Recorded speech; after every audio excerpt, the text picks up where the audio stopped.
A plataforma do Centro de Saúde de Seixo e Marín presentou a súa particular carta aos Reis Magos reclamando melloras na atención sanitaria. Esta mañá os veciños concentráronse ante o Hospital Provincial, onde rexistraron un escrito coas súas demandas, dirixido ao xerente da área sanitaria de Pontevedra e o Salnés. Aquí ás miñas costas hai veciñas e veciños que acumulan esperas en uroloxía de 3 anos. De 3 anos no servicio de uroloxía, de 2 anos no servicio de neuroloxía, de 1 ano no servicio de dixestivo.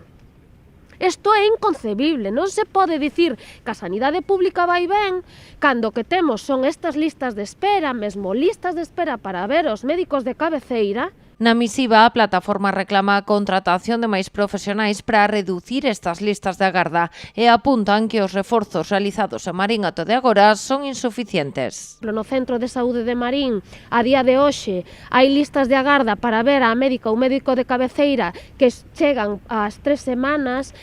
No Centro de Saúde de Seixo temos 11 días de agarda para ver a nosa médica de cabeceira, pero que podemos falar de fisioterapia, donde hai agardas de moitísimos meses, de saúde mental, donde hai esperas inaceptables. Non pode ser que haxa pacientes á espera de consulta dende outubro do ano pasado que saibamos, porque a axenda da nutricionista está pechada hasta este 2026 porque só atende 2 días a semana. Outra das súas demandas pasa por rematar coa derivación sistemática de pacientes á sanidade privada. Así acusan a Xunta de engordar estes centros en detrimento do sistema público. Mentre se siguen facendo probas e intervencións na sanidade privada e engordando hospitais como o Quirón Domínguez que temos aquí a nosa beira.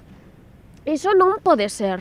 Non podemos ter un goberno da Xunta que mira máis para o privado, para o beneficio dos seus amigos en hospitais privados, que para a saúde de todas e todos a través da sanidade pública. Ademais, alertaron dos plans que o Goberno autonómico ten para o Gran Montecelo, lamentando, por exemplo, que o aparcadoiro proxectado pro centro sexa de pago. Non pode ser que o Gran Montecelo vai polo camiño do Hospital Álvaro Cunqueiro. Non pode ser que haya unha sensibilidade en toda a área sanitaria con milleiros de sinaturas recollidas para que o aparcamento do Gran Montecelo sexa gratuito e que se pechen dun portazo a esa posibilidade dende a Xunta de Galiza. Por todo isto, a plataforma xa advirte que non vai baixar a garda neste 2026. Manterán as movilizacións, comezando coa convocada pro vindeiro 1 de febreiro. Unha gran manifestación en Santiago de Compostela con todas as plataformas galegas, impulsada dende SOS Sanidade Pública.